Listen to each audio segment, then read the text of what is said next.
Chovolaba osanganya abantu ku TikTok nga bagamba banayo Bakadama yabachi. They see a lot.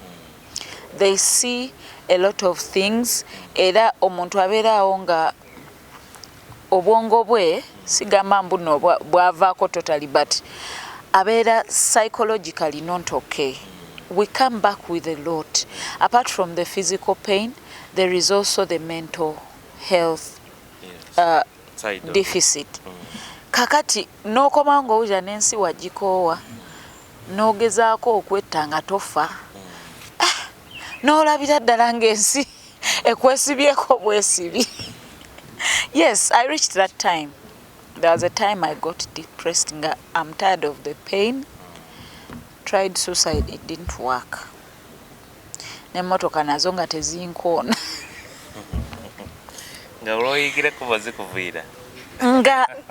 Yes, but on a serious note, that was a very, very bad experience. Era I'm laughing about it because I'm healed. There are so many people out there who are not healed. Naye nange saawona jjo era mulina kimanya nti it takes long to heal. It takes long to heal. Ate nange agamba nti I healed. It's not 100%. I will not be here and tell you that, oh, I'm 100% fine. No, I'm not. That thing leaves something on you, health-wise and mentally. Physical health and mental health, you don't stay the same. Ate abantu abasinga tebalaba aspect ya mental health mu bantu ababa bakomawo. Naye kambabuulire, there are a lot of mental health issues with survivors of trafficking. Nze abantu bonna abakola mu biyumba, I consider them survivors of trafficking because I know they are working under the kafala system, and the kafala system is a slavery system. So whoever abeera akola mu kiyumba, nze newe musangawa, oba yazimbayo ennyumba oba talina yadde ebibiri, that person is a survivor. Era fe oyo buli mwana avudde mu kiyumba tumuteeka mu category y'aba survivors. And if we are building survivor advocates, or if we are supporting survivors, we consider all of those, because we know, by the way, Mwagale, the people who are leading the front line are survivors, because we want to empower them. Kubanga ebiseera ebimu banaye Abarabu abo batuyisa bubi, naye n'okoma weewaka ate abeewaka ne bakuyisa bubi nnyo okusinga Abawarabu, because some of our family members, me, I was lucky, nze tebangambako gwe walemererwa. There are those people abakomawo family zaabwe nazo ne zibafuukira ezzike, ogenda otya ebweru n'okomawo nga tolina kyolina ne bamusekerera ne bamufuukira ekizibu, kwegamba eri yonna trauma gy'akomyewo nayo nebeera multiplied wano, n'abeera ng'obulamu kwegamba bumutamira ddala. Kyobola abaana abasinga wakozesa obutwa ne bugwana emmotoka ne zigana omutta ng'agenda ku kizimbe waggulu nga yeekasuka. Baali babitandise wano e Uganda, komawo nga yetta, abamu nga beesala obulago, because akomawo n'ewaka gy'akomyewo bamubudde, no one cares, because they see her as a failure, or him. By the way, n'abasajja baba traffickinga bambi, abasajja baba traffickingira ddala. Kati waliwo baganda baffe be batwala Myanmar, naye nga babajja wano babagambye mugenda Thailand kukola. Batuuke Thailand ne babongezaayo mu ba rebels Myanmar ne batandika okukola nga bano abafere ba ku internet. So trafficking doesn't only happen to women, it also happens to men. And also trafficking doesn't only happen to people who are taken outside of the country, but also inside the country. Yes. How? Abantu abafumbiza abaana nga bato, you are traffickers. Early marriages, a form of human trafficking. Era abantu abafumbiza abaana abato mukikola mu bukyamu era ogwo musango ogwa naggomola oguli under human trafficking. Abantu abalina abaana awaka nga mukozi wo naye ng'ali under 18 years, you are a trafficker. Abazadde abasindika abaana abato okola obwa house girl, you are traffickers. Abantu abalina ba house girl mu nju zammwe nga wamujja ewaabwe n'olimba bazadde baabwe bw'ogenda musomesa n'otuuka eyo gy'omututte n'akolanga maid wo, you are a trafficker. Omuntu awa abaana ddala abakaramojja, kuba abakaramojja be basinga okutunda okuva ewaabwe ne babaleeta ku street okusabiriza. Street begging is one of the unique forms of human trafficking we have in Uganda. Ensi endala tekiri common, naye Uganda fe tulina that as a unique form of trafficking, street begging and child sacrifice. Tugirina nti abaana abazadde baabwe bennyini babeetundira ne babawa abantu ne babaleeta ku nguudo ne batandika osabiriza. Era woowa omwana ng'oyo omukaramojja ssente asabiriza, obeera naawe weeyunze ku mukululo gw'okufuelinga trafficking okugenda mu maaso. Abamu tulowooza nti kuba mutima mulungi. Kwata ekyokulya mugulire omuwe. So w'okwata ssente n'omuwa obeera oyambyeko trafficker gwazitwalira olw'eggulu okuripootinga ssente z'akoze, omulimu ogwogenda mu maaso. So that's why we need to tell our people about these things. Towa mwana wa ku luguudo ssente, mugulire ekyokulya, tomuwa ssente. Ndoza nja komawo ne Julian ayongerezeeko. Julian, tuwulireko emboozi ya traffic. Ebintu bino biyingiramu otya okutandika okulwanyisa abantu bano? Okay. Esooka nkola n'ekitongole, it's a faith-based organization, the Salvation Army. Ate nga Salvation Army eyina mandate okulwanyisa human trafficking. Nti kitongole, it's an NGO, but it's also faith-based. Ekino kiviira ddala ku founder waffe. Founder yagenda okulaba yali mu church naye bwe yagenda ofuluma n'alaba the injustices that were happening around. N'agamba, I think enjiri yange sigenda gireka mu kanisa, ngenda gitwala wabweru. Katawo bwe yakwatagana n'abakyala n'awuliriza emboozi zaabwe nga most of them were doing prostitution, sex work, others were homeless and all that. So nekikakatako founder waffe n'agamba, no, we need to have a department that is fully fledged that should fight for social justice. Yes, kati nga Salvation Army, we are globally in 133 countries. Oh wow. Yes, kati in all those countries, every country 60% covering the whole globe. Yes. Yeah, so each country where the Salvation Army is, they have a mandate to respond to human trafficking. To responding to human trafficking according to 4 to 8 P's. Globally, nga UN, they respond to trafficking according to 4 P's. That is protection, partnership, prevention and prosecution. Naye fenga Salvation Army twongerezaako endala nnya ezo kwenga kuliko proof eyo ebeeramu research, kubanga olina okubeera ne evidence to be able to respond. Then policy, of course, we have to come up with policies that help us to inform these decisions that we make. Then participation, tukkiriza nti no buli muntu yenna, especially mu Salvation Army, bw'oba omanyi origin ya Salvation Army, tuyina betwandiise ba pastors naye enjogera ya Salvation Army bayina enjogera ng'ey'ekijaasi, they are called officers.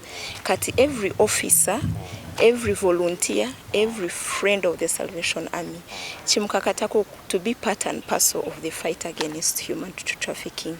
And then the core enegatta kati bino omusanvu byonna bagiyita prayer. Tukkiriza nti byonna tusobola obikola naye you cannot achieve much without the aspect of prayer. Kati awo wenyingirira wetuyingirira nga Salvation Army ne tugamba nti ntino tugenda kukwasaganya n'ebitongole ebirala kyova olaba nyambadde Mwagale Foundation in partnership, but also we also believe that this partnership can only be solid with also prayer. But also prayer helps. Yabadda ayogera ku survivors or victims nti newankubadde ali wano founder CEO mulamba naye there are aspects in her life that have not yet completely healed, emotionally, spiritually, generally spiritual well-being. Katfene tugamba nga Salvation Army, that is the part that we want to minister to. That's the part that we want to speak to. Nti everyone else buli omu aja ku repatriatinga, buli omu aja kukola partnership, but tugenda kufuna ba survivors bayinza okufuna legal redress bafune justice and so forth. But there is that part that is not seen. So as Salvation Army, we shall tackle that as well. We shall not leave it behind. Yes. So ng'ekitongole tukola, we cover all aspects. And there is no way we shall leave any loophole, but to be able to cover. So that ono omuntu wanaavaayo aveyo nga ali whole and holistic, to be able to fit well in the society. Okay. Yes. In Uganda mufuna cases nga mmeka ze muhandling omwaka nga mu Salvation Army? Nga Salvation Army okuva January just this year mpaka we twogedde tufunye cases about 30. Just omwaka tegunagwa. And those are few cases kubanga we are not so much into prosecution or protection. Tuli mu prevention. Aspect of prevention is basically awareness creation. But as we are conducting the awareness and the education, that is when now we interface with these cases. So imagine if we were into now protection, where now we have, say, maybe a shelter, or we are exclusively doing repatriation. Loza Mwagala sobola kugamba that particular part. So we are just doing just a very tiny percentage of these kinds of rescues. So our baton on you, surely. Yes. What challenges do you go through as an organization? Wow, a lot of challenge. One major challenge is resources. Much as we are an organization, that is why there's the aspect of partnership. This work cannot be done alone. You can do everything, naye tosobola kumalayo ekisoka ebyetaago or the requirements that the survivor requires. Ayinza okujja, tuyinza okuba tetulina aspect ya shelter. Tusobola okubira Mwagale or another organization etugamba, could you be having space? Aja gamba oluusa tujudde abantu bajjula shelters ezo. Omuntu no, and you fail to get where to accommodate them, you know. Yeah, so resources are the major challenges. Ekisoka, we are donor funded. Kati, of course, ne donor verako ne limits, you see. Yes, but also being able to identify the right partner, or a partner who has that comprehensive package. Ojja kusanga osange an organization oyina an adult who has come, who needs shelter nga yetagala ku integrating ne family ye nga yagamba kansookere wano nfuneko okubudaabuzibwa kati eno shelter ne nga restoration or shelter ne kugamba for us we only taking up to 18 years kati nozunga noyo police tesobola kumwacommodating ogenda nomula nagamba affe we only taking boys we only you get so we still are lacking shelters first of all as a country. Kubanga, as far as I know, government doesn't have any shelter. Yes, I think they have. Is it one in Karamoja? No. The shelter, anyway, yes. The shelter they have is a shelter for children, street children. So the survivors from Karamoja are the most prominent in that shelter, and that is the only shelter we have. Yet, some of the survivors also from abroad or from within who are maybe 17, because most organizations don't take in people 16 years and above, and that government facility, I think it takes up to 16. Beyond 16 they don't take, so that there is that gap. We get overwhelmed. We are also still young. Actually, Mwagale is making how many months today? Yes. So we need a lot of efforts. Efforts are required. CSOs jeziri, naye we are still limited. So that is why everyone must come on board, even individuals, even as parents who are seducing or convincing our children to go and work. Katsoke twekubeko mutima ne tugamba nti, are you even thoughtful of this child who is underage, who is where they are going? Much as the statistics show that most of the traffickers are known, and most of them are actually relatives. And Aja kugamba, yes, the biggest number, like over 60%. The trafficker is known by, in this case, like the parent. Kakwanga, you have trusted this person. Ngawa the human trafficking, for it to qualify to be a human trafficking case, it must fulfill 3 elements: the act, the means, and the purpose.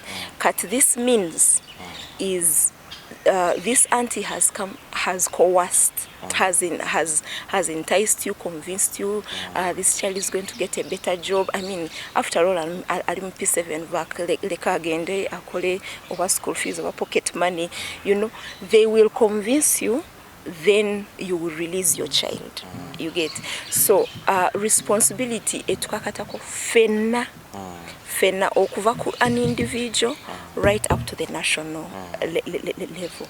So we have that challenge of the element of protection, especially in the shelters aspect. Yanyonyode nti abave weru in this case bayita mu bingi naye ate bwe batuuka ate mu nsi yaabwe naffe tubateekako akazito, tuba traumatizing afresh and probably even worse. Kubanga when you're coming from abroad, really you expect to get rest in your own family.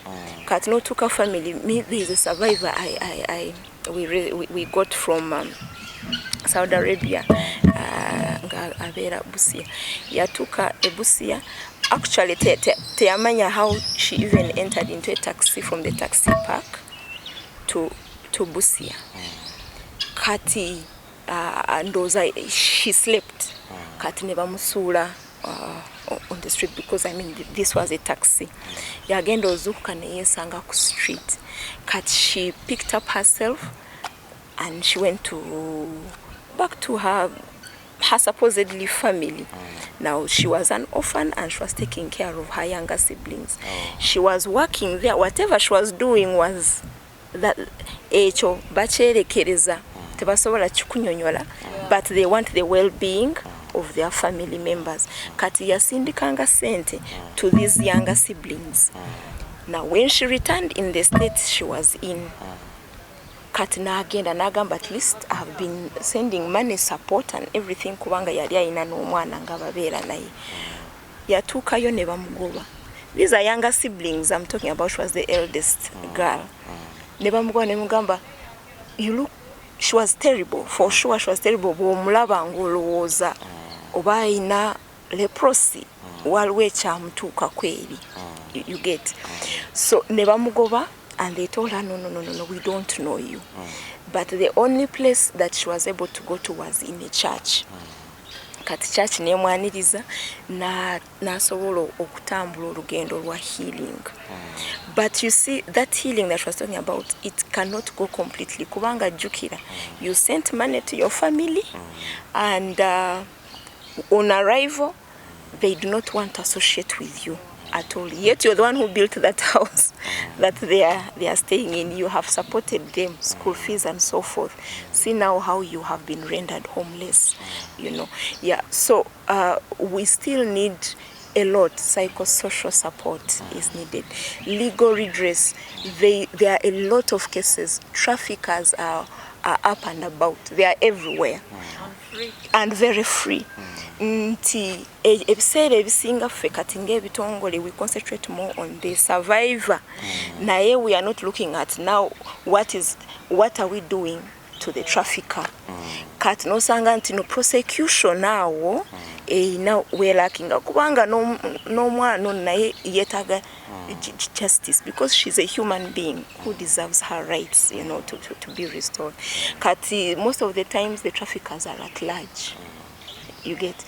So however there are efforts being made, ebitongole ebimu bizze nga bitandise okusensitizinga the judiciary and law enforcement balyoke bamanye distinction between human trafficking and these other crimes, maybe like gender-based violence. Kubanga the laws have been, yes, they have been intertwined all together. Naye kakati, slowly and surely, we have seen actually cases that have been increasing gradually. Until at least there are prosecutions that are happening, but there are still gaps that need to be met. So there is a lot that is really required. Yes. Over to you, Sister. What do you think should be done to stop this vice of human trafficking? I won't speak anything more other than what Julian has spoken about. First of all, the awareness creation is very important because truthfully, people don't know about human trafficking. Some people think it's those who have not gone to school that are trafficked. But trust me, I know there are so many people with degrees that have been trafficked. Me, I had even almost just graduated from LDC before they trafficked me. So I want you to know it doesn't matter whether you know the law or you don't. Every person is a potential victim of trafficking. Even you. You are even me again, the way I am here, I am still a candidate of trafficking. I can traffic you or you can traffic me. Everyone can be a trafficker and everyone can be trafficked. It doesn't matter who, even the president can be trafficked. So trafficking doesn't discriminate that, you know, people of such and such education level or color are the ones who are trafficked. Because even the whites are trafficked. We have people who are being trafficked from all over different countries and continents, trafficked here in Uganda. People in their countries are promising them jobs in Uganda. That is one of the things that puzzle me. People have conviction tongues.